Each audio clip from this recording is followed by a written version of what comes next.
Mother, gila, Elon Musk ini jenius banget sih. Gue jujur aja nih, gue pas syuting ini, gue bener-bener baru sadar SpaceX bukan perusahaan roket. Itu perusahaan yang lagi mau monopoli satu peradaban baru di manusia. Dan hari ini mereka resmi IPO, listing di Nasdaq dengan ticker SPCX. Harga $135 per saham, market cap hampir $2 triliun. Sebenarnya gue lumayan ngerti bisnis modelnya, tapi kok perusahaan roket bisa segede itu?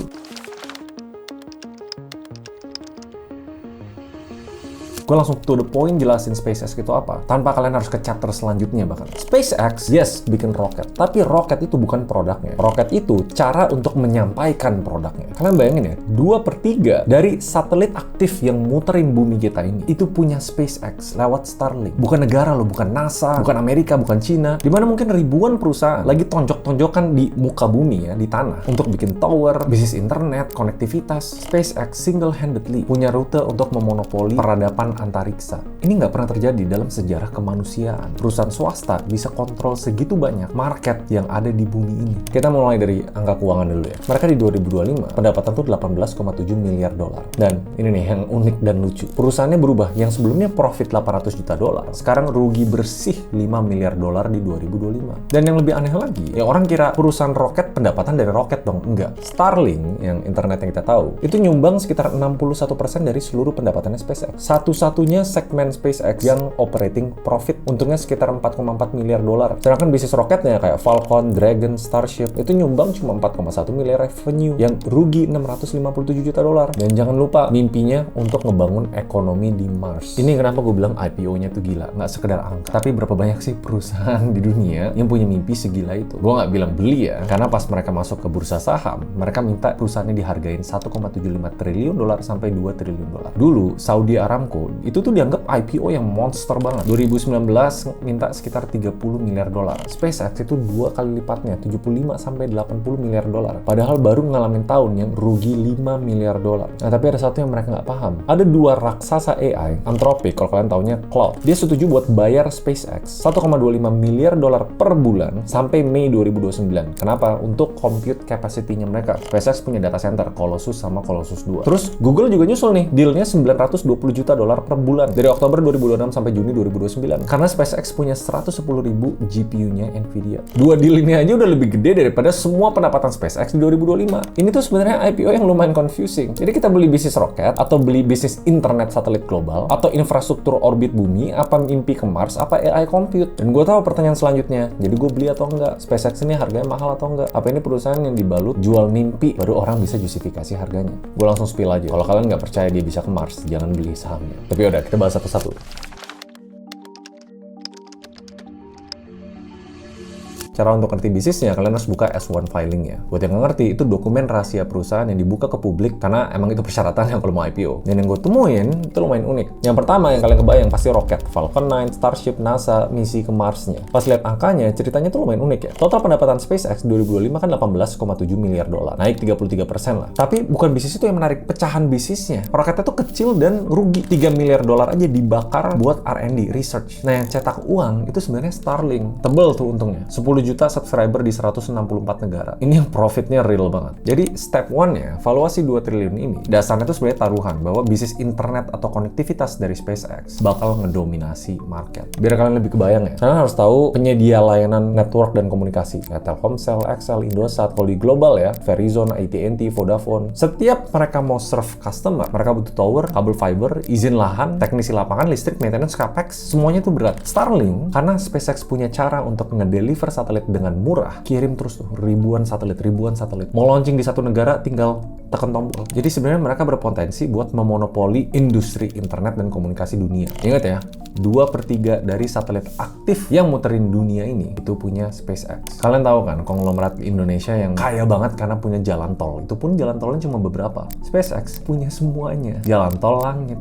Di titik ini baru gue kayak sadar, gila ngeri banget sih ini company. Karena untuk bisa jadi SpaceX, bukan sekedar jago bikin satelit, kirimnya harus murah. Roket ngirim ke atasnya harus murah. Baru sisanya ya hal sepele. Izin ke negara ini, izin ke negara ini. Kalau udah punya banyak duit ya tinggal izin. Cuma kan again, itu mimpi masa depan. Karena kalau ngeliat angka realnya di S1 filingnya, jujur kok bisnis Starlink pelan-pelan ARPU-nya turun. Yang dulu rata-rata per customer bayar $100, sekarang turun ke $66 lah. Kenapa ya? Soalnya Starlink masuk ke market internasional yang lebih murah. Market Indonesia mana sanggup bayar internet 1,5 juta per bulan. Make sense lah, yang penting kejar volume. Nah, tapi itu cuma aspek bisnis internet dan konektivitasnya. Kita belum masuk ke lubang yang paling dalam.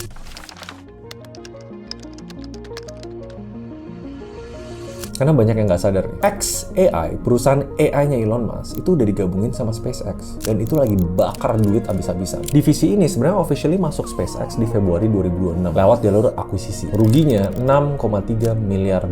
Tapi ya hampir semua perusahaan AI juga rugi nih. Cuma itu gede loh kerugiannya. 1 tahun. Di kuartal 1 2026 aja, segmen AI ini rugi $2,4 miliar dalam 3 bulan. Belum lagi soal capex, $20 miliar di 2025. Dan lebih dari setengahnya itu bikin data center untuk xAI. Untuk dunia per AI lah, tapi ya make money dari ngejual ke perusahaan AI lain. Yang kalau gue bilang sebenarnya Starlink itu sapi perahnya nih yang make money nih, satu-satunya bisnis di SpaceX yang beneran ngasilin cash. Tapi langsung muter lagi, langsung dipakai buat ngebiayain mimpinya Grok dan data center di xAI. Jadi duitnya tuh muter-muter terus, subsidi silang. Kalau misalnya kejadian kayak gini, terus kalian bilang ke investor, perusahaan kita nilainya $2 triliun, kalian bakal percaya? Of course, dari angka no. Tapi ya balik lagi, harga perusahaan itu nggak dinilai pure dari angka, tapi dari kemampuannya untuk menciptakan angka baru di masa depan. Karena ekosistemnya sebenarnya clear. Roket kan dipakai buat nurunin biaya ke orbit. Apapun yang kita kirim ke langit jadi murah banget. Makin lama makin murah. Starlink makin banyak user, jadi mesin cash flow yang keras. Untung selanjutnya bakal di mana? AI infrastructure. Semua bakal pakai AI, semua bakal bayar ke xAI. Nggak semua sih, mayoritas. Belum lagi kalau Grok actually jadi AI yang jauh lebih canggih. Selanjutnya lagi apa? Mars. Berapa banyak perusahaan sih lagi mikir buat ngeduitin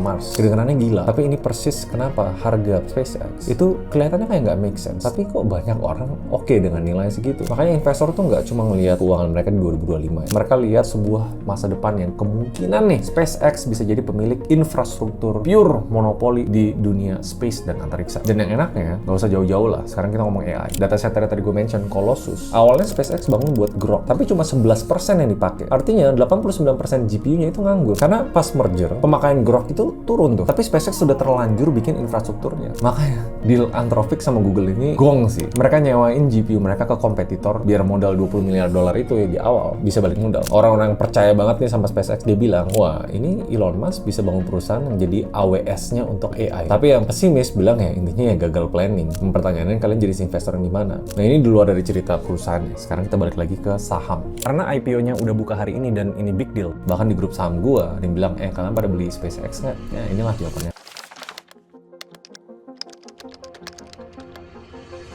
Kenapa ini krusial? Karena kalau SpaceX berhasil, ini tuh bukan sekedar harga saham naik ya. Ini cerita tentang siapa yang mengontrol frontier selanjutnya. Dulu, frontier besar manusia itu dibuka negara. Negara yang nge-own, memiliki inovasi gebrakan. Program luar angkasa, NASA, Soviet Space Program, pemerintah, militer, pajak publik, internet awal, itu pondasinya juga banyak hasil dari riset sama proyek yang dibiayai negara. Cuma SpaceX ini emang bikin situasi yang beda. Kalau Starlink menang, mereka punya layer komunikasi global. Yang tanda kutip, sebenarnya kalau mereka mau, mereka bisa hajar-hajarin pemain komunikasi lama. Orang jalan tol punya mereka. Kalau AI data center sama orbital infrastructure kejadian, mereka punya layer computing juga. Kalau Mars benar-benar jadi target operasional, narasinya benar-benar kolonisasi. Jadi ini tuh bukan cuma IPO tech company, ini tuh potensi pergeseran pemain gila. Frontier atau gebrakan yang dulu dimonopoli sama negara, sekarang mulai dikontrol sama perusahaan swasta. Reuters bilang investor SpaceX itu lagi pertaruhin uang ke proyek masa depan yang masih aspirasional. Masih cuma mimpi ngawang. Data center yang melayang di langit, jadi Martian, penghuni Mars. Dan jangan lupa, perusahaan segede ini kendalinya siapa sih? Elon Musk. Gue bukan cuma ngomong, karena dia CEO. Enggak. Karena di dokumen S1 filingnya, Elon Musk punya 85,1% dari total hak suara. Dia mau bikin keputusan apa?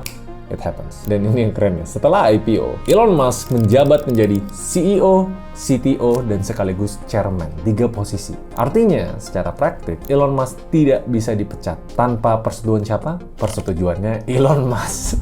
Lucu sih. Jadi sebenarnya yang lu beli itu orang, bukan perusahaan. Gak ada mekanisme yang memungkinkan investor publik, kita mau beli sebanyak mungkin sahamnya. Kita nggak bisa ubah tuh arah perusahaan kalau si Musk-nya nggak setuju. Dan gue harus jujur, ini tuh bukan hal yang sepenuhnya baru di tech ya. Karena Meta pun punya struktur serupa. Mark Zuckerberg, Google juga dulu kayak gitu. Tapi 85% tuh gila banget. Dan itu hak suara ya. Belum lagi soal sahamnya dia. Kalau divaluasi 1,75 triliun dolar, Elon Musk tuh punya 42% saham. Jadi kalau secara matematika kita hitung, per ini IPO, Elon Musk jadi triliuner dolar pertama di dunia. Dan dia dapat kompensasi tambahan 1 miliar Class B restricted shares, intinya saham baru lah. Dengan syarat kalau SpaceX bisa mencapai nilai 7,5 triliun dolar. Dan harus bikin koloni permanen di Mars dengan minimal 1 juta penduduk. Ini tuh kayak nonton film. Bonusnya berapa? 760 miliar dolar kalau itu semua tercapai. Nah, di luar itu, SpaceX tuh kasih 30% dari saham IPO ini untuk investor retail. Itu 3 kali lipat dari normanya IPO besar. Biasanya cuma 5-10%. Gua rasa ya, dari kacamata Elon Musk, dia tuh pengen makin banyak orang percaya sama misinya dia, visinya dia. Jadi konklusinya apa? Ini worth it nggak buat kita beli?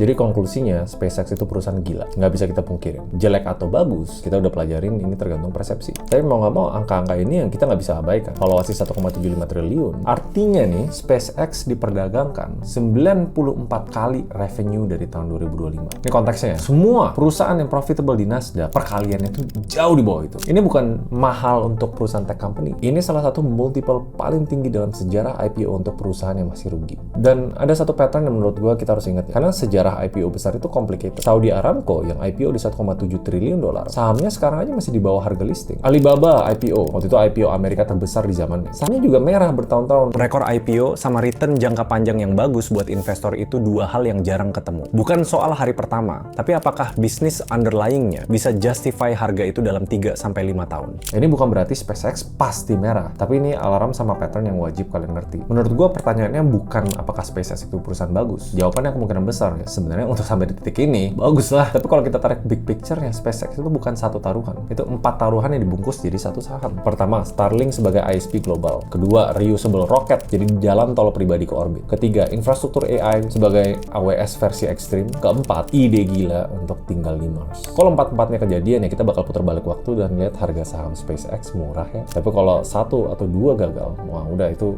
gila sih. Pesan terakhirnya, jangan beli karena hype. Beli kalau emang mau beli, kalau kalian percaya sama semua layer resikonya, dan kalian oke dengan fakta bahwa ini ada taruhan pada satu orang lebih banyak daripada taruhan pada satu perusahaan. Sebenarnya kalau mau lebih bodohnya, ini bukan tentang Starlink, xAI, Starship, ini tentang Elon Musk. Dan dunia berani nggak nih bayar premium untuk visi satu manusia yang mengendalikan roket, internet satelit, AI, dan akses kekuasaan politik? Kalau jawabannya iya, maybe this is the IPO for you. Kalau masih ragu, jangan skip atau titip sendal aja lah kalau mau lucu-lucuan. Menurut kalian gimana? Ini company emang gila, dan gue suka cerita-cerita gila. Cuma gue nggak mau bet uang gue yang size-nya gede ke hal yang terlalu gila. Tapi mungkin kalian berbeda. See you guys next video. Bye.